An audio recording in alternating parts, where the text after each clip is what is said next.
Hey, and welcome to another video in this series, How to Start with Monogame. So, today we're going to focus on something like drawing, text, and fonts. And I've recorded this previously and it got quite lengthy, so I'll try to be a bit short this time around and see if I can get to that lovely 30 minutes kind of aroundish time. So just want to, as a quick reminder, that I have this GitHub page with the code to the project that we're working on, the YouTube game project here. So if you want to fetch any specific episodes code, there's all the tags where you can just click them and just download it if you want to. Okay, so the way we're doing it though is going our own separate way, not using the content pipeline tool for Monogame. In a way, there's nothing wrong with using it. It works for a lot of the cases, especially if you're like practicing and stuff. Just use it, but you'd have to look at another tutorial because we're not going to go through the content pipeline version. Because you can create something called like a sprite font and just say I want to use this font and I want it to be this size.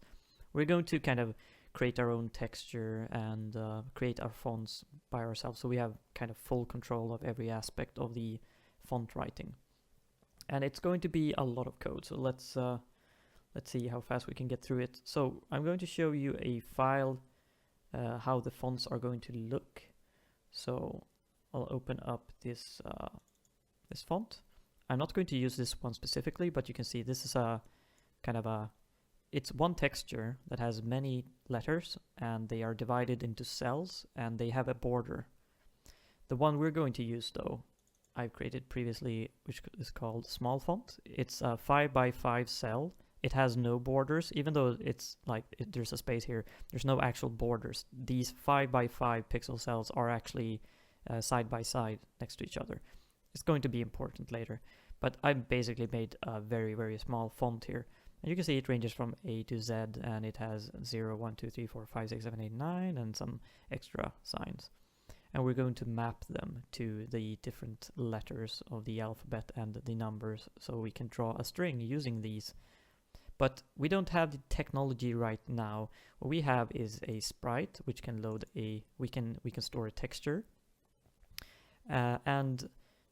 What I want to is create a new kind of textures called, or a new kind of sprite called FramedSprite. A FramedSprite will be a sprite that contains many cells of sprites, so you can fit 20 into one, basically. So first of all, I'm going to make a few changes. I'm going to want to use this sprite class and derive from it. So I'm going to make these variables kind of accessible through anything that inherits sprite. And we'll just change this to only have a get. And I hope I can do this in a reasonable amount of time. It might still be a bit long as an episode, but it could be because I usually talk around the subject a lot, but I'm hoping it's going to be helpful to you. So this basically means we're using these, and I also want this to be, whoops, I'm all over the place. I want this to be private, is player controlled, and this public one allows you to read it, which means this one needs to be the lowercase one, and you can't set these anymore, so we need the lowercase one. This is just me tidying up a bit. Okay, so something we're also going to need to give the sprites is nowadays we just draw them in like the with white as what's it actually called, a color mask of white. One might want to give it like different kind of colors because we might want to give the fonts different colors as well. So when we draw this, we want to basically be able to say draw it in a certain tint. We don't have this yet, so we'll for now just add it here as an extra parameter and do the usual thing here where we say, you know, you can get access to this, but only Sprite may use it. Actually, let's have it protected. That protected thing will come into play very soon. So now we have a tint that we set as well. This means though that the current sprites we set right now don't have this parameter, so we're going to update that. So now we just say color white here instead, because this tiny male sprite, we just want to draw it in the white, like without any mask. So this is how the game looked and where we are right now. So nothing broken yet. So let's create, let's add a new class called FramedSprite, and it's going to inherit sprite, and we're going to add all the parameters it needs to be constructed. We need to just also give it to it position, oops, tint, and is player controlled, and which means this FramedSprite needs to be able to handle these, or you'll be able to, oops, oh it does, oh yeah, it's because it doesn't recognize it. P position, P no color, P tint, and bool P is player controlled equals false. I think we have as a default. So basically now when we create a FramedSprite, we're creating just a normal sprite. So we want it to have a few more things to it. So one is going to be the amount of frames in the X direction, amount of frames in the Y direction, and a border size. The border size, I show you the difference on the different fonts, that it has either a border around every cell or not. We're going to need private int frames X. I'm not going to make any getters for these, because I don't think we'll need them. However, there's one thing we're going to need here. I'll also create, by the way, this frame. It's going to be, you know what, we'll call it current frame. I actually usually call it frame, but we'll call it current frame. Like, which frame are we on in this texture? So we're going to divide every sprite is going to be divided up into these cells. It could be animations or different ways you could like look like different dresses for a sprite or something, but the important part is we're splitting one big texture or sprite up into multiple segments, and we want to be able to say, draw this segment. So this is cell 1, this is cell 0, cell 1, cell 2, cell 3, cell 4, cell 5. So if we say that current frame is 5, it's going to draw the F, or this cell. So we don't draw the entire texture like a sprite will do, like we draw an actual frame in this sprite. Current frame explains or says what actual frame we want to draw. It's going to be 0 by default. We want to set all these so we have them saved away. Border size equals p border size. Good. And now I want to create a new class, because there is a class called point, which basically has an x and a y value, and they are both integers. I'm going to create a similar class, and you don't have to, like if you would code your own engine and stuff. It's basically just my preference, because it's you could use the point class, but I would rather have better names for it. I want width and height. There probably is such a class somewhere in the XNA framework. Sorry, I have to take a little sip. But I haven't found it, so I'm creating my own. So a size is good to have here, because we need to calculate. Sometimes I go very American. Calculate and stuff. I don't know. My English is all over the board. So we'll have frame size, because every one of these cells will have like a 5 by 5 size, and we'll give it like, oh, by the way, we have 8 frames in this direction and 6 in this direction, and it'll just take the entire width of this, divide it by 8, and calculate that, oh, it's 5 for every cell. And it's going to do the same in the y direction, so it knows how big each cell is. Something we already built in here is that the cells can't have different sizes. So we can't like have one size frame this big, and then one this big, and then one really small. Then you would have to have like a mapping file that would tell you how big everything is, and there might be reasons to do such things, but that's something we have already concluded here we are not going to do. Like every frame is going to be a rectangle or a square that's going to be the same size for every frame.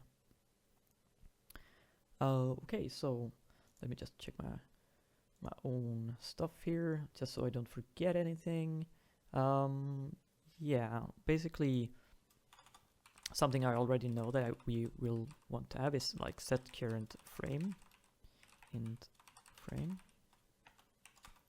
and it'll just set current frame to whatever frame you want. Another thing you can do when you now use this FramedSprite class is it's easy to kind of set up animations. You can build in animations. We might do that eventually. So an animated sprite might either use FramedSprite, or animation will build into FramedSprite, where you basically say an animation is between these few frames, like the frame 0 to 5, and it'll just go through these 5 one by one and draw them onto the screen in one place, and you get an animation.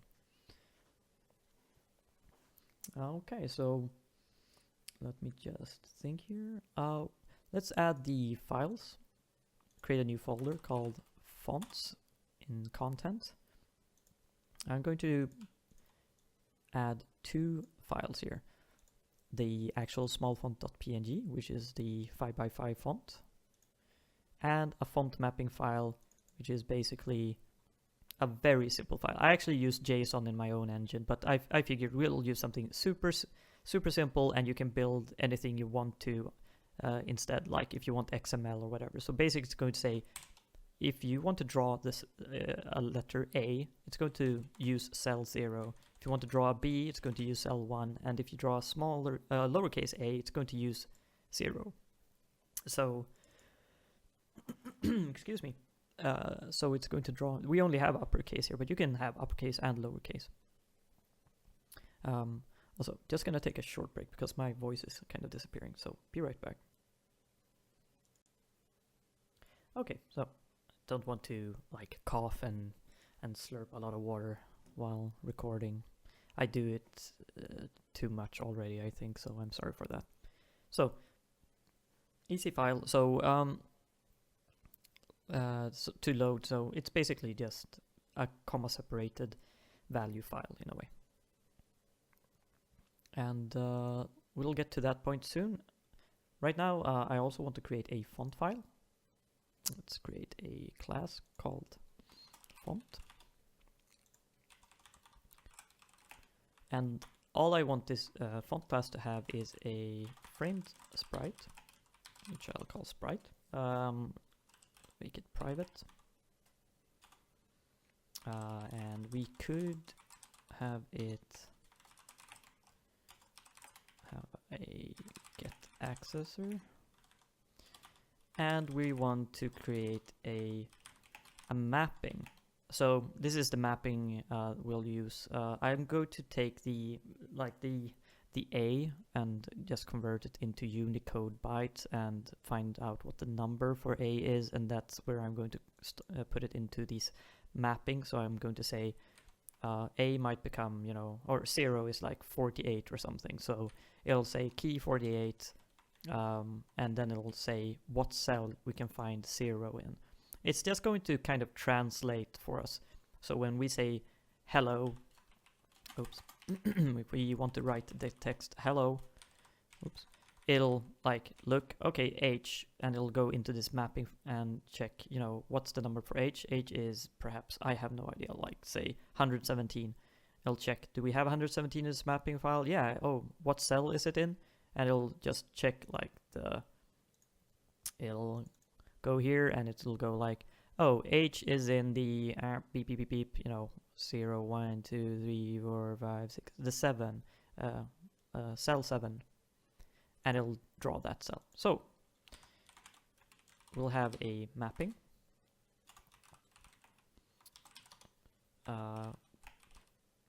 Actually, I don't think we'll ever like need to fetch it publicly. The sprite could be good to have control over, because we can change the tint and whatnot if we want to have like animations on the color of this font or something. So the font will have a FramedSprite, and it'll have a dictionary int mapping, and it'll have horizontal space and vertical space. For now, let's see, and actually let's have a font color as well.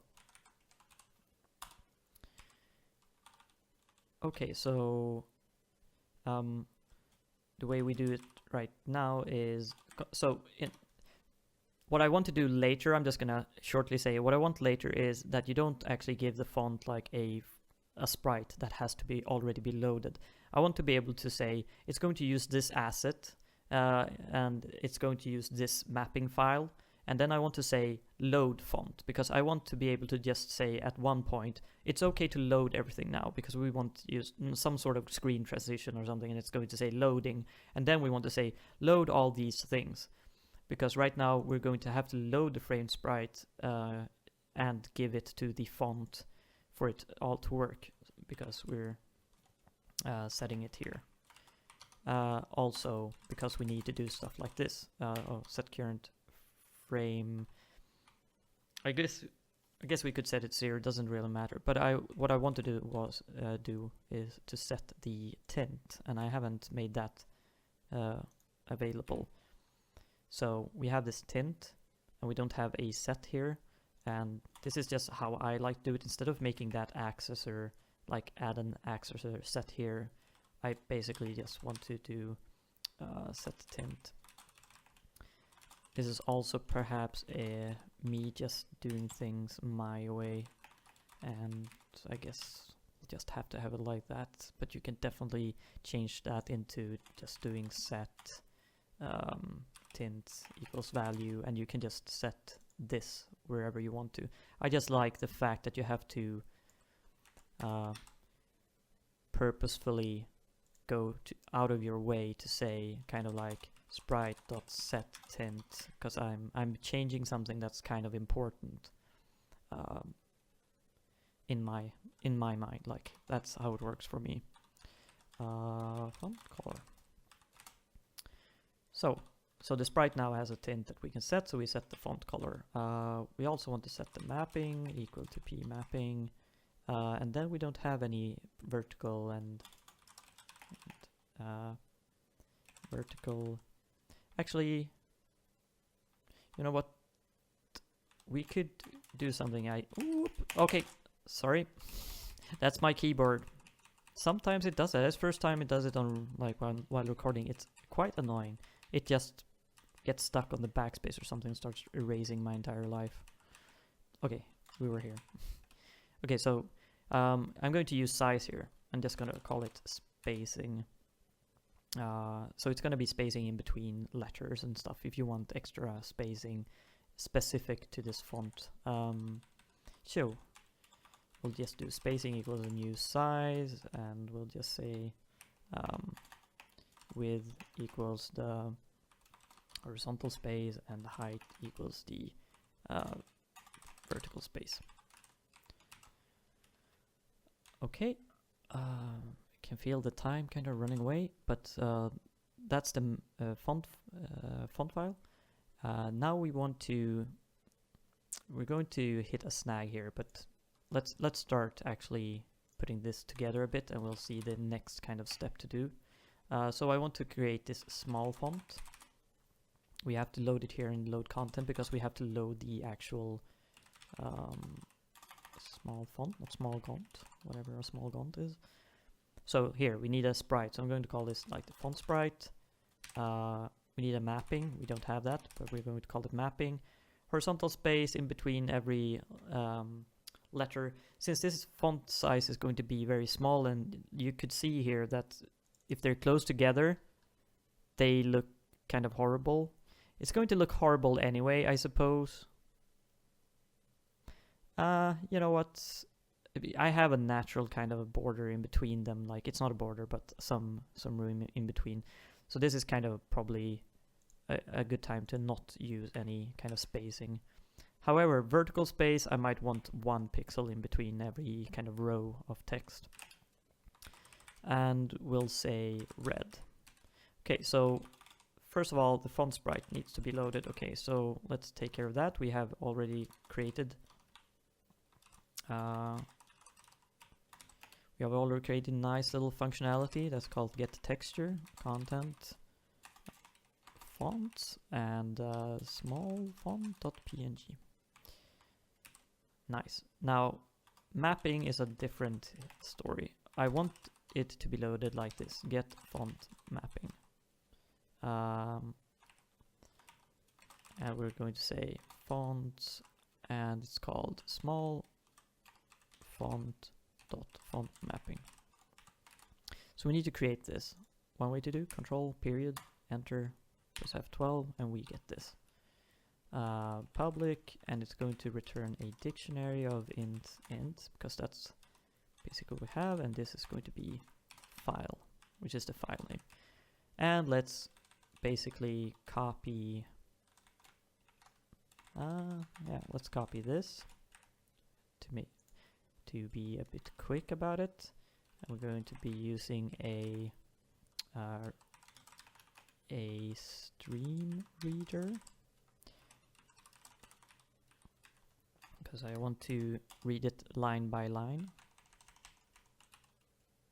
Oh, is it because, okay, maybe it's because I have to create this first mapping equals to a new dictionary of mapping, and that's what we're going to return.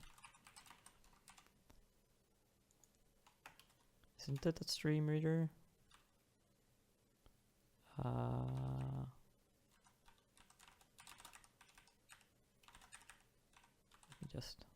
Yeah, that's great. So, yeah, stream reader.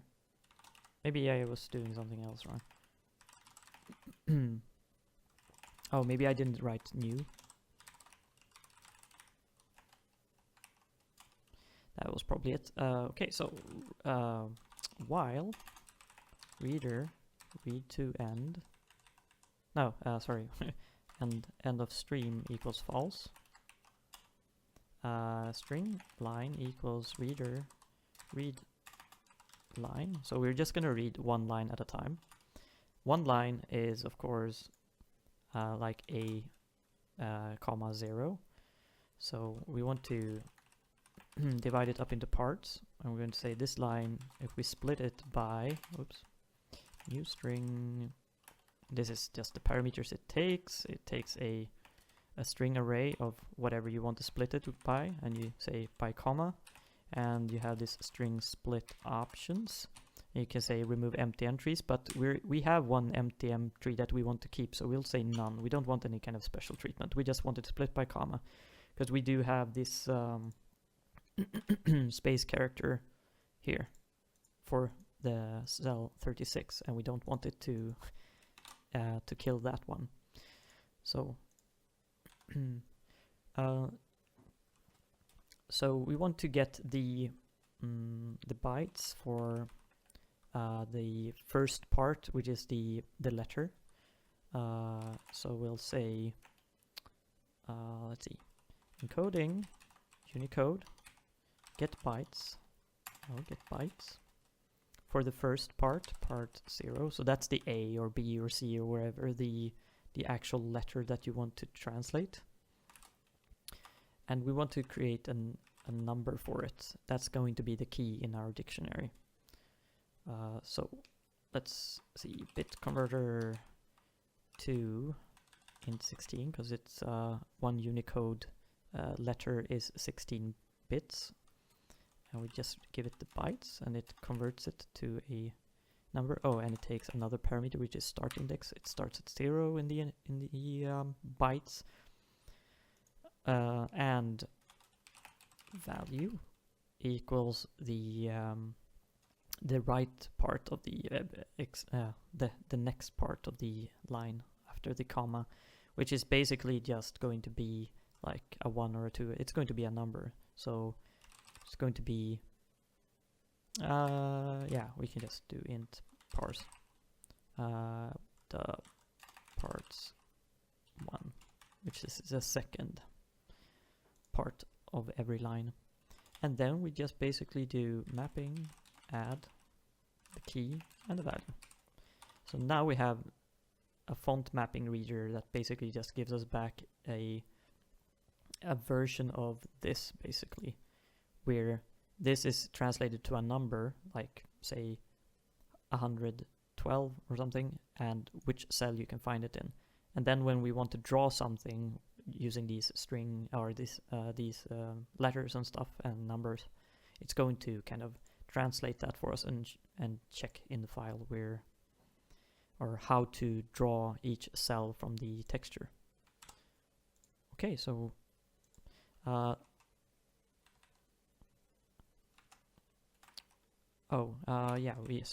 FramedSprite. We want to have a FramedSprite called FramedSprite.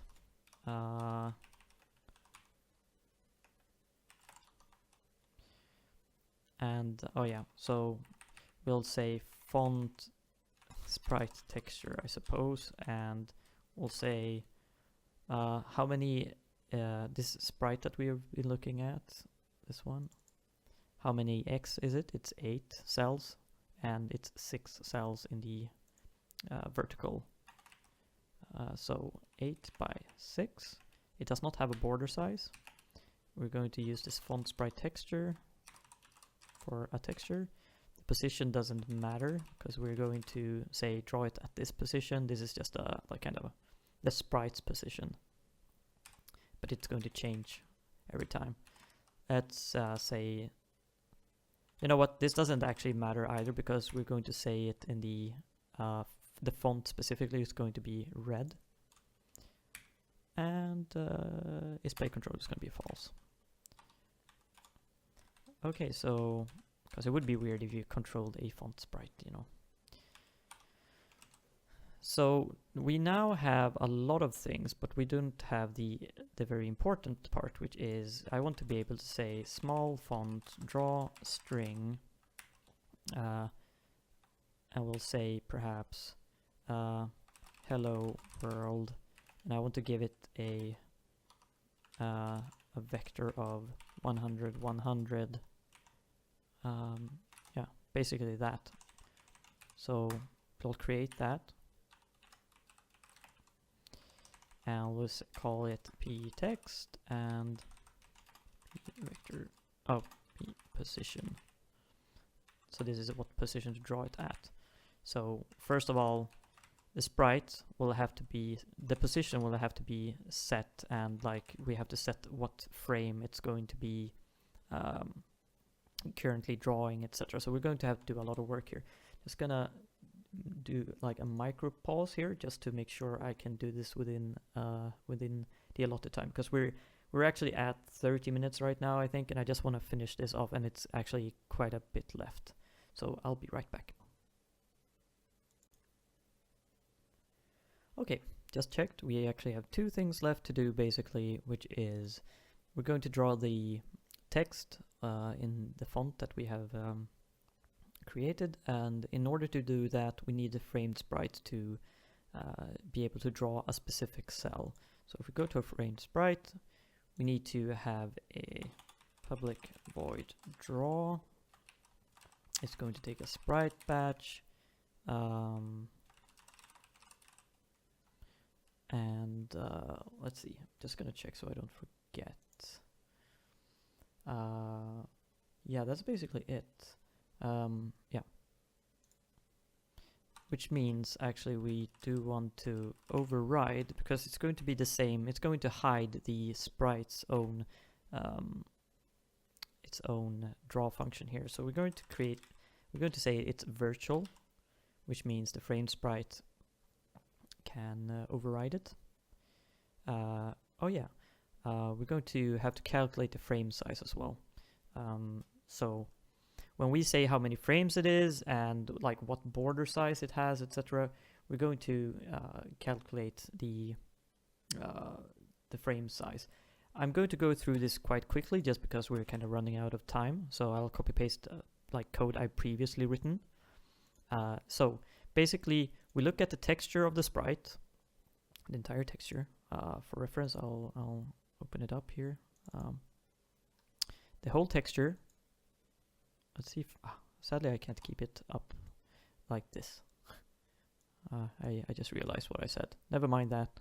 Okay, so texture width, and if we have a border, it's going to be calculated. We don't have it in this example, so I'm not gonna waste too much time on discussing this, but like if you have a border size of 1, it needs to be calculated in the frame size. So you have 8 frames, you'll have 8 parts of the border next to them, and you'll have an extra border on like the end of it or at the beginning, depending on how you see it, sort of. But you're going to have an amount of borders as many cells you have plus 1, and that basically is a part you have to consider into the like the width of all the cells in your width. So you basically take the entire width of the texture, you subtract all the borders, and you divide by the amount of frames you want, which is 8. So basically that gives you, in this case, it gives you texture width divided by 8 means 5. So it's 5 in every width. So it knows a cell is 5 wide. Then you do it for height and you get the same kind of deal, but you divide it by amount of frames y, which was 6, but it's 30 pixels high, so or tall, so it's 5 there as well. So now we have a frame size. It's going to be important when we want to decide what part of this texture we want to draw, and I'm going to get to that part right now. Like usually you have this sprite batch draw, and it has 1 over I was gonna say overload. The whole thing escaped me now. What it's called? Overload? No, that's whatever. So you can give it the source rectangle to say what part of the texture you want to draw. So we're going to create a function that returns a rectangle. That's called getSourceRectangle. And it's going to base what rectangle of the texture we want depending on what the current frame is. If you have the 0th frame, it's going to probably be the 0th in Y and 0th in X, which is the first cell. And if you change the frame to 17, it's going to try to calculate what that, like which part of the texture that is. So I'm going to add this pretty quickly here as well. In order to calculate, oh yeah, I've called them current frame. So in order to get the index of what frame, so you say you have current frame 4, it's going to be 0, 1, 2, 3, 4, it's going to be E. So 4 divided by 8 is less than 1, so it's going to be 0. Because it's a full integer. So basically this counts out which Y row it's going to be. It's going to be the 0th. So same if, okay, so for modulus is basically you get the remainder. So 8 divided by, oh sorry, 4 divided by 8, you get nothing left. So it's gonna be, no, sorry, you get 4 left. So the x will be 4. So 0, 1, 2, 3, 4. So it's gonna pick this one. So this is just the cell, which frame it is on the sheet of the framed sprite. And the next part is basically translating that cell information to which coordinates on the texture that refers to. So we have to think about border again. So we have first a border, and then we have one border for each frame. So you take the frame size and the border size together and multiply them by the amount of frames that we need to go to the x direction, and you do the same for the y direction, and you'll get like the actual coordinates of that cell that we had on the sprite sheet. So like this might be, you know, 20x and 5y, and then we just return that as a rectangle. So texture x, texture y is where it starts, and it's frame size width in width and frame size height in height.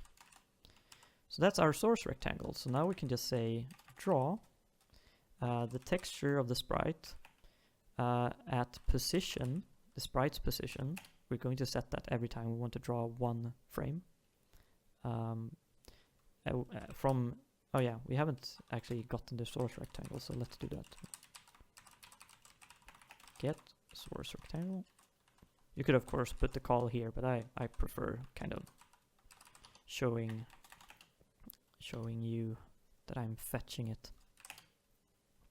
And then we have tint, the sprite's tint, like draw it in the sprite's tint, because we're overriding the draw function of sprite, but we're not calling the base sprite, so this won't happen at all. It'll just use this code only if we call a framed sprite to draw. Yeah, that's it for, let's see, frame size. It's actually, is it going to continue? No, I was going to say, is it going to continue complaining? But it didn't. Okay, now the last part is draw string. And here again, I'll have to, for time constraint, I'll have to check this a bit. So we have position, yep. Oh yeah, we want to say sprite batch as well. P sprite batch. I had forgotten about that.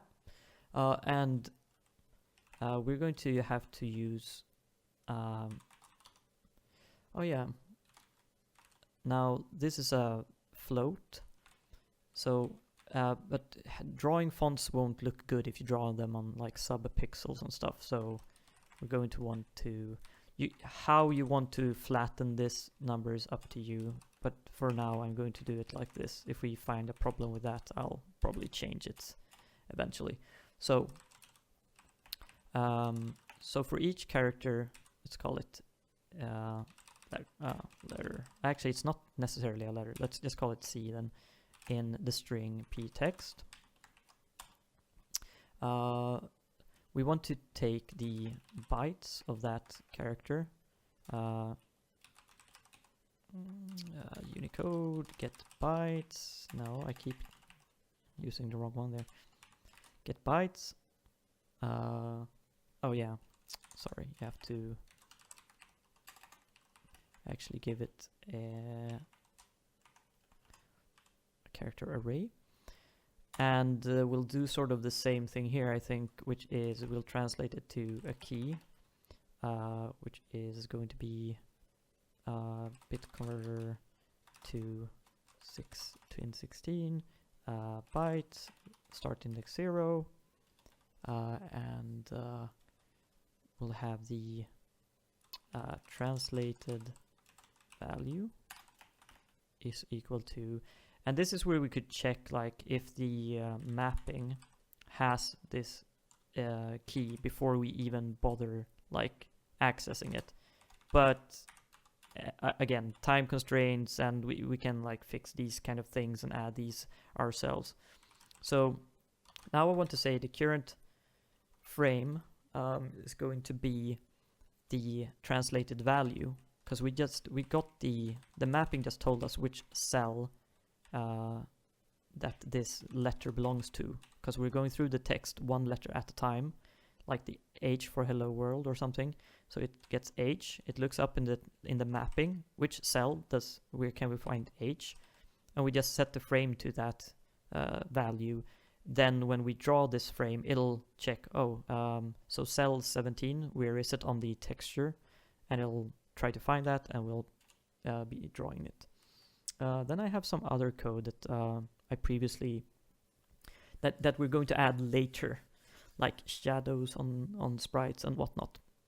But the important part here is basically, I have this Y because I want to be able to later draw multiple lines of text. We don't actually need that now, so we will just work with X, because we'll say X plus equals sprite frame.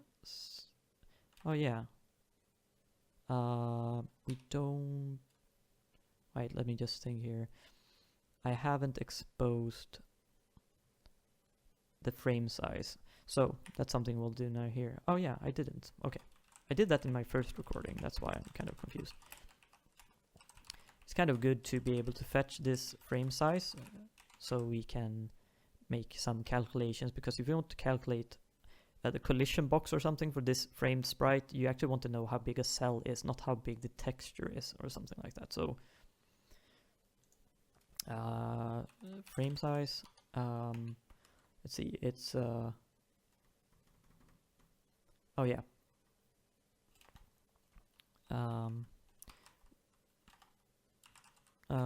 let's see, horizontal space. Oh yeah, we put it in spacing. So right now, sure. Oh, is what? Width is not. How is it joking with me? Spacing.width is hardly is hardly a size. Sorry, wait, no, sorry, it's this frame size width.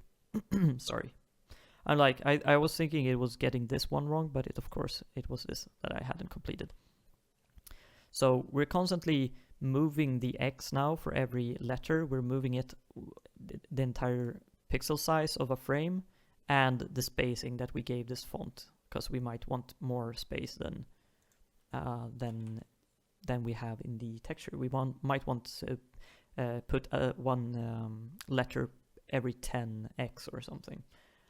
So basically, the only thing I've forgotten is like the most important part. Sprite draw. So no, actually, I'm missing one more thing. Sprite batch. Let me just. Oh, you know what?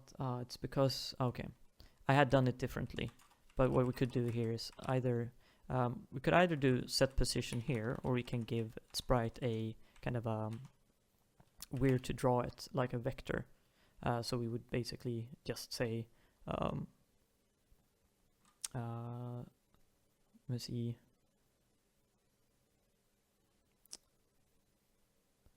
Want to, yeah. Exactly, because we have the position here, so we want to just say a new vector x and p position y, because that's not going to change, and we'll have to go to this draw function, because it's specific. That it actually means we don't have to override the we don't have to override this one.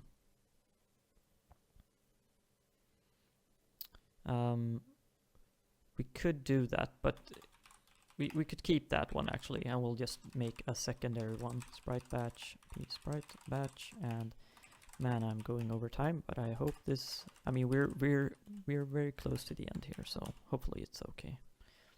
and we're basically going to say, whoops, and it's the position here. We say p position, and this one will call draw and say p sprite batch and position, which is the sprite's normal position. This one you can specifically say what position you want to write the string at. Okay, I think that might actually be it.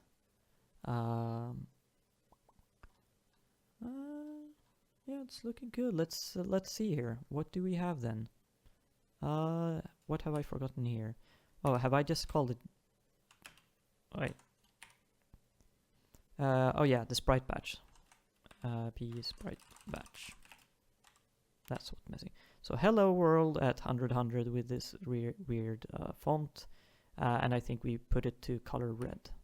Let's hope it works. Something is wrong. Okay, what's wrong? File not found. That's easy to fix. That's just me being derpy, forgetting about properties. Copy always. So these files is being copied to the content folder where our project starts. Okay, something else is wrong. Bytes 0. Line 40. The line with 41.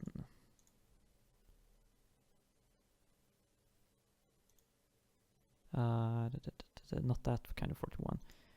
Oh, that's interesting. This is actually, this is me being a bit derpy.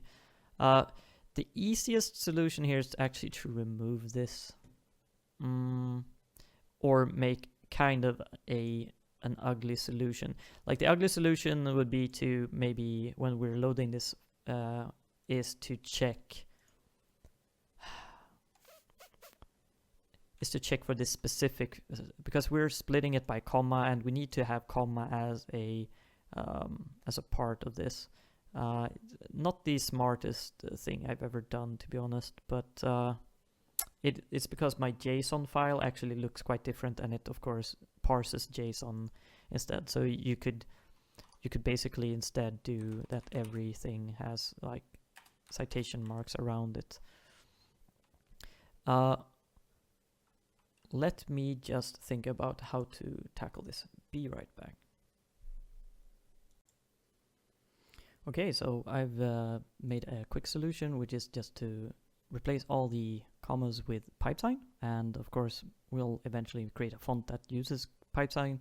So it's not like the best solution, but it's the solution that we'll go for right now, and we'll fix it later. So now we can have a comma. So if we go back to, where we do the font mapping, we'll just say instead of splitting by comma, we'll split by the pipe sign. So if we run this now, you can see the text gets splitted in red here, or drawn in red.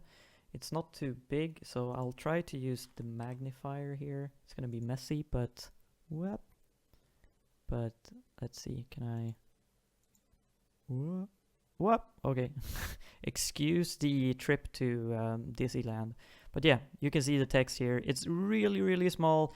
We'll work on scaling that up and doing it. But like the principle is there, right? I just said it in text here to draw me the words hello world. I really like to make long strings to write or something. Not the best English, but you know.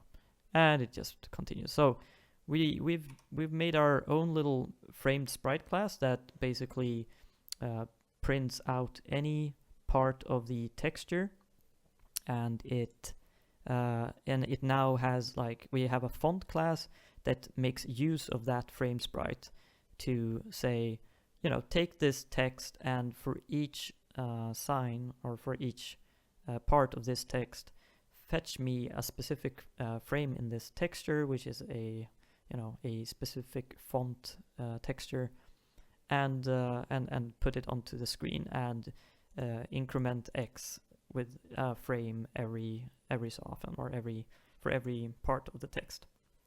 And of course we can make bigger fonts, we can draw them scaled up and stuff, and we can do a lot of changes to the how the font works, but you know, the principle is there. We now have a mapping file that that puts them together, and we can draw them. So I'm going to, like, I've been making this video far longer than I want to, but it was really tough to make these many things into a short amount of time without kind of blurring through everything. I hope I have been kind of at least good at explaining what we're doing. I know that I've been cutting corners, but you know, the code is out there for you to see, so go up on the GitHub page if you want to browse through the code yourself, or just you know, download it and have fun with it. And that's all for me. Now, if you liked what you see, then please put a rating on the video down below, or if you haven't already, please consider subscribing. That would be very much appreciated. Especially if you have any feedback, please put it down in the comment section. And thank you so much for watching, and have an awesome day. Thank you so much.